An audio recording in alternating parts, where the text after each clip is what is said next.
Assalamualaikum dan selamat sejahtera. Saya Wan Nur Emilia Bacisha dari kelas PPS 23 akan membentangkan persembahan tugasan 3 PKUK 1142 yang bertajuk Adaptasi, Modifikasi dan Aplikasi. Kenali diri saya.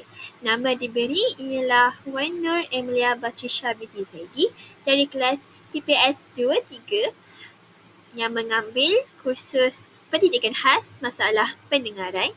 Baiklah, pembentangan ini kursus kepada PKUK 1142 iaitu hidup berkualiti untuk kanak-kanak berkeperluan khas.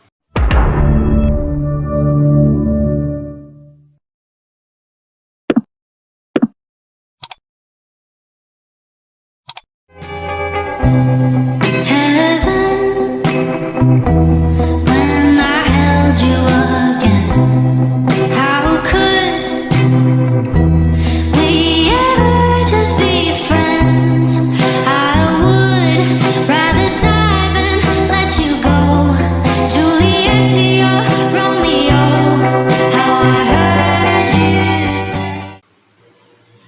Dah tengok kan video tadi? Itu adalah aktiviti yang telah kami laksanakan di Pusat Pemulihan Dalam Komuniti Sina Putrajaya.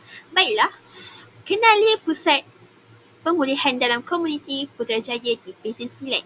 Pusat Pemulihan Dalam Komuniti iaitu PDK yang telah saya lawati ialah Pusat Pemulihan Dalam Komuniti Sina di Presen 9 Putrajaya yang terletak di nombor 15 Jalan Tempua, Presen 9 Putrajaya. Pusat ini merupakan sebuah pertubuhan bukan kerajaan iaitu NGO yang berdaftar di bawah Jabatan Pendaftaran Pertubuhan Malaysia. PPDK Sina telah ditubuhkan oleh Ahli Jawatankuasa Penaja yang diketuai oleh Encik Haji Roslan bin Hussein pada 29 Januari 2018 dan mula beroperasi sepenuhnya pada 1 April 2018. Pada peringkat awal, seramai 17 orang individu, orang kurang upaya, berumur antara 3 hingga 16 tahun telah berdaftar di pusat ini. Keseluruhan jumlah meningkat dari tahun ke tahun dan pada tahun 2025 iaitu tahun ini, seramai 26 orang peserta telah berdaftar termasuk 2 orang pelatih yang mengikuti program dari rumah iaitu home base. Mereka terdiri daripada kanak-kanak yang mempunyai ketidakupayaan seperti sindrom Down, autism, cerebral palsy dan masalah fizikal. Tenaga pengajar di pusat ini terdiri daripada seorang penyelia dan 7 orang petugas sukarelawan berkontrak yang menerima elang bulanan. Petugas ni digelar sebagai teacher oleh para pelatih di PDK. Jadi sebabkan itu, segala aktiviti yang telah dijalankan di PDK Sina Putrajaya berfokuskan khusus untuk pelatih yang mempunyai masalah pembelajaran iaitu sindrom dan autism. Seterusnya, apakah objektif utama PDK Sina ini? Ia merupakan satu strategi di dalam pembangunan komuniti untuk rehabilitasi, penyamaan peluang dan integrasi sosial bagi orang kurang upaya. Pertubuhan PDK dilaksanakan melalui pelibatan aktif OKU, keluarga dan masyarakat setempat dengan disokong oleh Perkhidmatan Kesihatan, Pendidikan, Vokasional dan Sosial serta menggunakan sumber tempatan. Baiklah, mari kita lihat kronologi lawatan yang telah saya dan ahli kumpulan saya laksanakan di Pusat Pemulihan Dalam Komuniti Sina Putrajaya. Baiklah, aktiviti pertama yang telah kami laksanakan iaitu morning cycle pada jam 9 hingga 10 pagi. Aktiviti morning cycle ni melibatkan senaman ringkas mengikut irama. Kemudian sesi temu bual iaitu pada 10 hingga 10.30 pagi bersama dengan penyelia di PDK Sina tersebut selama 30 minit. Seterusnya kami laksanakan selepas mereka makan pagi. Kami teruskan dengan aktiviti permainan dan juga test run AAC iaitu pameran. Pelbagai aktiviti telah kami laksanakan termasuklah finger painting, lompat pelangi dan juga bowling cup. Kemudian sesi makan buah-buahan di mana saya dan kumpulan saya menyediakan buah termasuklah buah naga, buah tembikai, mangga dan pelbagai lagi buah. Dan akhir sekali selepas tamatnya sesi makan buah-buahan bersama dengan semua pelatih, kami adakan upacara penutup iaitu penyampaian hadiah dan juga sijil kepada para petugas dan penyelia di PDK Sina tersebut, tanda penghargaan kerana melayani kami dan berikan khidmat sokongan yang baik. Seterusnya, kita teruskan dengan definisi apakah itu adaptasi, modifikasi dan aplikasi. Adaptasi merujuk kepada proses penyesuaian yang dilakukan oleh individu atau kumpulan apabila berinteraksi dalam persekitaran budaya yang berbeza daripada budaya asal mereka. Dalam konteks komunikasi antara budaya, adaptasi merupakan usaha untuk menyesuaikan pemikiran, tingkah laku dan cara berkomunikasi agar selaras dengan norma, nilai dan harapan masyarakat. Manakala bagi modifikasi pula ialah merujuk kepada proses perubahan, penyesuaian atau pengubahsuaian terhadap sesuatu elemen, sistem atau pendekatan bagi memenuhi keperluan, konteks atau objektif tertentu.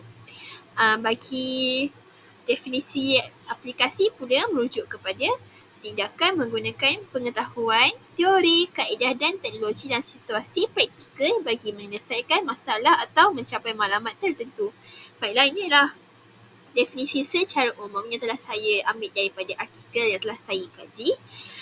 Secara ringkasnya di sini, apa yang kita perlu tahu, adaptasi ni dia merupakan penyesuaian aktiviti yang contohlah bagi tugasan ini, aktiviti yang telah saya sesuaikan bagi pelatih yang mengalami masalah pembelajaran iaitu autism dan juga sitting down, supaya mereka dapat menyertai tanpa ubah maklumat asal. Jadi kita menyesuaikan aktiviti tersebut tanpa kita mengubah maklumat asal. Di situ merupakan makna adaptasi dari aspek untuk aktiviti yang telah kami jalankan ataupun bagi komunikasi akomodatif dan alternatif.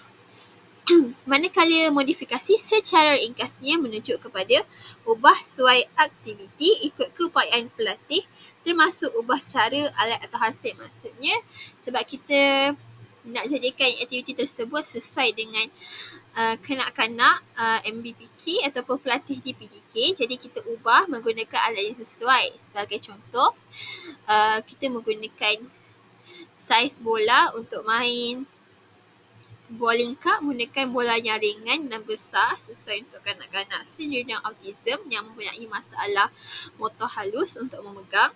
Itulah contoh untuk modifikasi. Kita modifykan permainan ataupun aktiviti tersebut. Okey, manakala aplikasi secara ringkas dia merupakan cara sesuatu aktiviti digunakan dan bagaimana ia membantu perkembangan pelatih. Maksudnya, macam mana aktiviti tersebut dijalankan dan dapat membantu pelatih secara keseluruhannya. Maksudnya dalam kesan sampingan aktiviti yang telah dijalankan di PK dapat tak mencapai matlamat dan mengubah atau memberi impak positif kepada pelatih di PDK tersebut. Baiklah, mari kita lihat adaptasi, modifikasi dan aplikasi yang telah saya laksanakan bagi komunikasi argumentatif dan alternatif iaitu produk AAC yang telah saya jalankan di PDK Sina sebagai test run produk tersebut. Baiklah, untuk pengenalan produk saya iaitu AAC yang telah saya beri nama iaitu Candy Pop Communication, merupakan gabungan istilah candy yang bermaksud gula-gula dan popcorn yang bermaksud bertih jagung. Selaras dengan tema makanan, kedua-dua ini adalah makanan yang digemari oleh kanak-kanak yang berumur 3 hingga 12 tahun.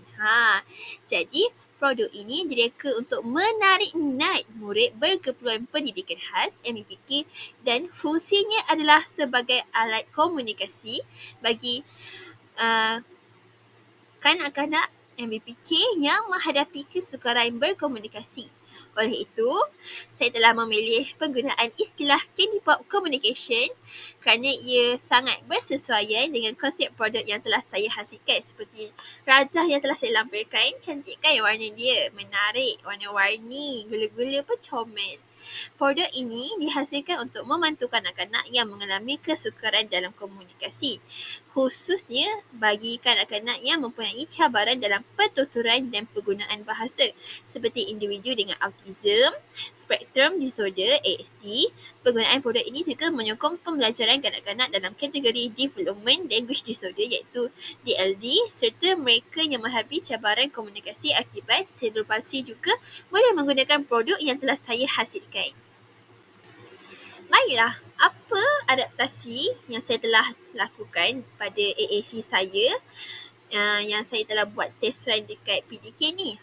Antara adaptasi komunikasi argumentatif dan alternatif yang telah saya jalankan ialah melalui Picture Exchange Communication System iaitu PECS, penggunaan gambar dan pelekat velcro tape untuk komunikasi. Jadi penggunaan visual ditekankan dekat sini untuk membantu murid berkeperluan pendidikan khas yang mengalami kesukaran komunikasi dari segi pertuturan dan bahasa. Jadi mereka hanya tunjukkan pilihan yang telah saya adaptasi iaitu menggunakan gula-gula. Dalam tu ada pilihan seperti buah, biskut, roti. Jadi bila diadaptasi daripada Picture Action Communication System, jadi mereka hanya perlu ambil dan lekatkan menjadi bentuk ayat I want cookies, macam tu.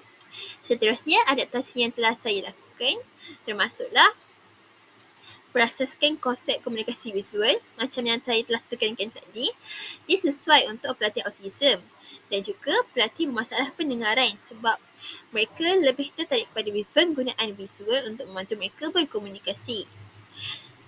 Dan juga untuk yang mereka yang kesukaran untuk menggunakan bahasa syarat, jadi produk AAC yang saya telah lakukan ni sesuai untuk mereka memberikan memberitahu apa yang mereka inginkan pada waktu tersebut. Seterusnya, produk ini direka dalam bentuk tema kedai gula-gula bagi menarik dan merasa minat pelatih untuk menggunakannya dalam rutin harian sebagai alat komunikasi. Mereka bentuk yang setelah hasilkan memang ramai budak suka sebab dalam bentuk gula-gula kan.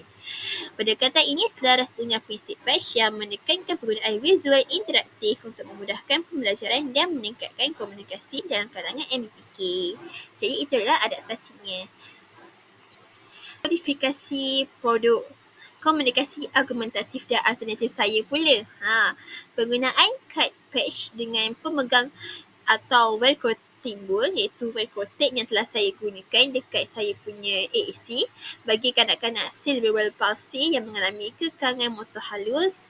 Card patch boleh diubah sesuai dengan menambah pemegang dan juga velcro timbul agar lebih mudah dicapai. Macam saya gunakan velcro timbul yang saiz besar. Yang budak yang mengalami cerebral palsy ni mudah gunakan, mudah ambil dan tak perlu menggunakan kemahiran motor halus dengan kuat. Maksudnya pegang tarik macam tu dah dapat dah. Tinggal lekatkan je nak beritahu apa yang dia perlukan, apa yang dia mahu pada waktu tersebut. Dia tak perlu gunakan kekuatan jari yang kuat. Serta macam nak beri tekanan kepada kanak-kanak yang mengalami cerebral palsy ni. Seterusnya, modifikasi saiz dan warna kad mengikut keperluan sensori. Berdasarkan saya punya AAC, saya memang buat saiz besar kecuali yang bahagian gula-gula ni. Jadi dekat situ saya akan buat penambahbaikan sebab bahagian gula-gula ni dia kecil dan terlalu banyak. Tak sesuai untuk kanak-kanak autism untuk gunakan sebab rajah dia tak bersesuaian, kena lebih besar lagi. Tapi untuk bahagian belakang iaitu bahagian popcorn, seperti yang saya dah lampirkan di muka surat pertama, bahagian popcorn dan bahagian emosi memang gambar besar saya gunakan sesuai untuk kanak-kanak. Dan warna latar mengikut kesukaan supaya tak mencetuskan overstimulasi, biar diorang macam tak pening tengok warna tu. Jadi saya guna warna yang terang dan cantik dan boleh menarik perhatian dan selesa digunakan. Jadi itulah modifikasi yang telah saya jalankan pada AAC saya iaitu saiz yang besar dan warna yang terang, mudah untuk budak faham, mudah untuk budak baca, sesuai untuk kanak-kanak pendidikan khas, terutamanya bagi mereka yang mengalami autism lah, susah untuk berkomunikasi. Akhir sekali, akhir sekali, bagi aplikasi komunikasi argumentatif dan alternatif saya, iaitu Candy Pop Communication, iaitu pertama sekali penggunaan AAC dapat membantu MBK yang mengalami kesukaran komunikasi verbal untuk berinteraksi dengan lebih baik dalam persekitaran pembelajaran dan sosial, terutamanya dalam persekitaran di dalam bilik darjah lah. Jadi untuk murid tu beritahu kemahuan dia, contohlah saya nak pergi tandas, jadi penggunaan AAC yang saya buat ni memang merangkumi semua aspek tersebut. Seterusnya, AAC memberi peluang kepada MBPK untuk menyuarakan pendapat dan keperluan mereka, sekaligus dapat meningkatkan keyakinan diri untuk berkomunikasi dalam kehidupan seharian. Jadi menggunakan AAC tersebut, mereka dapat menyuarakan pendapat mereka. Seperti saya nak main permainan ni, saya nak baca buku. Jadi mereka dapat berinteraksi dengan rakan sekelas mahupun guru di dalam bilik darjah. Yang ketiga, aktiviti menggunakan sistem patch ni seperti memegang, mengambil dan menyusun gambar dapat memperbaiki kemahiran motor halus, iaitu jari mereka. Penggunaan ambil dan letak di velcro tape tersebut dapat mengasah kemahiran motor kasar mereka, serta koordinasi mata dan tangan MBPK agar menjadi lebih cekat dalam pembelajaran. Baiklah, bagi aktiviti Bowling Cup yang merupakan aktiviti yang kami telah laksanakan di PDK Sina, yang pertama, bagi adaptasi, kami telah menggunakan cawan yang berwarna terang untuk menarik perhatian pelatih yang mudah hilang fokus, terutamanya mereka yang mengalami syndrome Down, yang mudah putus asa. Jadi kami gunakan warna menarik untuk membuat mereka lebih fokus dan bersemangat. Seterusnya, kami menyusun cawan dalam formasi yang sama setiap kali untuk membantu pelatih autism yang lebih selesa dengan rutin. Jadi penyusunan tu sama dan tidak berubah untuk setiap pelatih yang main Bowling Cup ni. Selain itu, kami memberikan arahan yang ringkas dan konsisten seperti baling bola ataupun jatuhkan cawan. Kami berikan arahan yang ringkas tapi kami ulang banyak kali biar budak ataupun pelatih dan kanak-kanak tersebut mudah faham, iaitu ambil bola, baling bola, baling bola. Itu sebagai contoh. Dan selain itu, kami juga membuat demonstrasi selepas memberikan arahan ringkas dan juga mengurangkan gangguan bunyi dan visual di sekeliling untuk pelatih autism yang sensitif terhadap rangsangan luar. Jadi, kami menggunakan tempat yang tertutup agar bersesuaian untuk pelatih di PDK Sina. Selain itu, bagi modifikasi pula, kami menggunakan bola warna yang ringan dan lebih besar supaya mudah dipegang oleh pelatih yang mempunyai kekuatan otot yang lemah. Selain itu, kami juga mengurangkan jumlah cawan supaya pelatih tidak rasa tertekan dan lebih yakin dalam diri untuk mencapai kejayaan. Bagi murid-murid autism, kanak-kanak autism dan juga syndrome Down ni, kami gunakan cawan yang tidak terlalu banyak dan tidak terlalu sikit, sama rata. Kemudian jarak antara pelatih dan cawan boleh didekatkan supaya sasaran lebih mudah dicapai. Jadi kami buat secara fleksibel. Tak ada macam arahan tetap macam kena kat depan je, tak. Depan, belakang, duduk, berdiri, semua boleh. Seterusnya, pelatih juga boleh lakukan aktiviti dalam posisi duduk jika suka berdiri atau mengekalkan seimbangan. Sesuai lah untuk mereka yang tak ada koordinasi badan yang tetap, yang fleksibel. Jadi bagi aplikasi pula, membantu perkembangan motor kasar melalui pergerakan tangan dan lengan semasa menggolek bola. Bola yang telah digolekkan nak pergi dekat cawan tu. Seterusnya, melatih koordinasi mata dan tangan apabila pelatih menyasarkan bola ke arah cawan. Memberi rangsangan sensori melalui sentuhan bola dan bunyi cawan yang jatuh. Menguatkan sensori bagi kanak-kanak tersebut. Baiklah, bagi aktiviti kedua, iaitu aktiviti puzzle botol. Bagi adaptasi, kami telah menggunakan warna botol yang terang dan jelas untuk bantu pelatih. Baiklah, aktiviti ini dia melibatkan pelatih kanak-kanak di PDK Sina tersebut perlu menyusun botol mengikut warna. Jadi kami telah sediakan tanda warna yang terang untuk memudahkan murid untuk mengikut susunan botol tersebut. Dan kami juga memberikan arahan yang jelas, iaitu satu demi satu, di mana pelatih perlu mengambil botol. Ambil botol, letak dekat atas, ikut warna merah. Jadi arahan satu persatu dapat memudahkan urusan pelatih untuk mengikut. Dan juga kami dah sediakan contoh susunan terlebih dahulu di dalam sebuah bekas. Jadi mereka hanya perlu letak di atas bekas tersebut biar sama ikut puzzle botol tersebut. Baiklah, bagi modifikasi pula, kami telah menggunakan botol yang bersaiz besar dan ringan supaya mudah dipegang oleh pelatih yang lemah kawalan motor. Jadi kami gunakan botol mineral kosong yang tak terlalu besar dan tak terlalu kecil. Kami juga telah menampakkan warna yang terang supaya mudah pelatih autism dan cerebral Down tersebut mudah lihat dan mudah ingat warna tersebut. Serta kami juga kurangkan bilangan warna, iaitu 3 warna, iaitu merah, hijau, kuning, bagi mengelakkan kekeliruan untuk pelatih dan kanak-kanak tersebut. Dan akhir sekali, kami juga menyediakan tempat menyusun, iaitu tempat kami berikan contoh tu di sebuah kotak yang besar, yang luas supaya memudahkan urusan pelatih untuk meletakkan botol itu secara stabil dan tidak mudah jatuh. Bagi aplikasi pula, dapat meningkatkan kemahiran kognitif seperti memadankan, menyusun serta menyelesaikan masalah, iaitu menyusun botol ikut warna.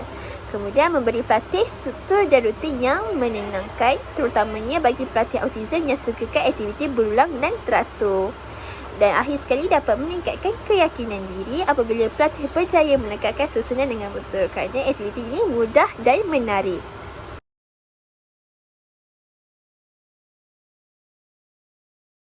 Baiklah, aktiviti yang ketiga iaitu aktiviti finger painting. Merupakan aktiviti yang sangat digemari oleh kanak-kanak cerebral palsy dan juga kanak-kanak autism. Baiklah, aktiviti ini, adaptasi yang telah dilakukan oleh kumpulan saya adalah memberikan arahan ringkas seperti biasa, satu demi satu, seperti celup jari, letakkan jari. Dan kami juga menggunakan berus untuk membantu mereka yang tak mampu untuk celup. Jadi kami terus cek sahaja, beruskan dekat jari mereka. Kemudian gunakan gambar sebagai panduan. Kami telah memberikan contoh macam mana bentuk yang mudah untuk kanak-kanak lakukan, pelatih dipiliki tersebut. Kemudian kami juga membantu secara perlahanlah untuk pergerakan jari mereka. Kami tolong pegangkan, lekatkan dan hasil yang menarik dan agar mereka tak terlalu tertekan dalam melaksanakan aktiviti ini. Seterusnya, bagi modifikasi pula, kami telah menggunakan span dan juga berus kecil untuk kanak-kanak cerebral palsy yang sukar untuk kawal jari, dan juga penggunaan span dan berus untuk menggantikan jari. Kalau jari mereka susah untuk kawal, kami gunakan berus cok macam tu, asalkan ada hasil dan menarik dan juga tak memberi tekanan kepada kanak-kanak tersebut. Seterusnya, kami juga menghadkan warna kepada 2 hingga 3 sahaja untuk mengelakkan kekeliruan dan fokus. Jadi, lukisan yang kami gunakan juga saiz lebih besar, iaitu kami menggunakan pinggan kertas supaya mudah untuk kanak-kanak pelatih dipiliki cok buat bentuk. Jadi, apakah aplikasinya? Finger painting ini dapat membantu dalam perkembangan motor halus, iaitu perkembangan motor jari ni, jari kita. Aktiviti tampal-tampal, celup dan juga penggunaan berus dapat membantu dalam meningkatkan perkembangan motor halus. Baiklah, akhir sekali iaitu aktiviti lompat warna.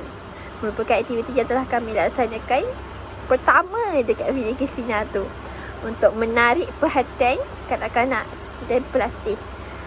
Adaptasi yang telah kami lakukan ialah daripada permainan tradisional masyarakat Melayu, iaitu permainan tenteng yang melibatkan pergerakan motor kasar, iaitu melompat dan berjalan.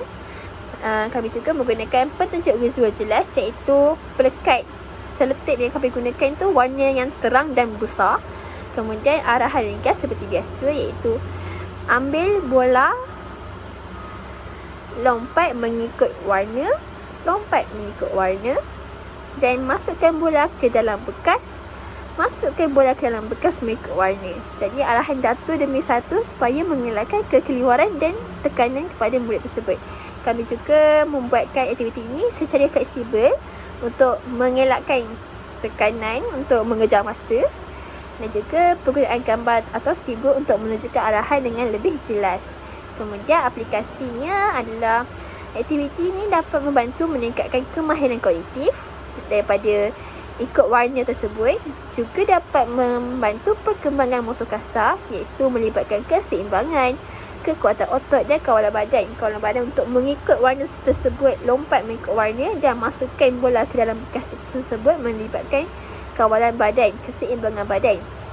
Selain itu, aktiviti ini juga merangsang daya tumpuan dan memori jangka pendek. Mereka kena ingatlah bola mereka ambil tu dan masukkan dalam bekas yang mengikut warna bola tersebut. Contohnya warna merah, masuk ke dalam bekas berwarna merah. Setelah itu, aktiviti ini juga menggalakkan komunikasi, sokongan sosial dan juga kesabaran dalam diri pelatih.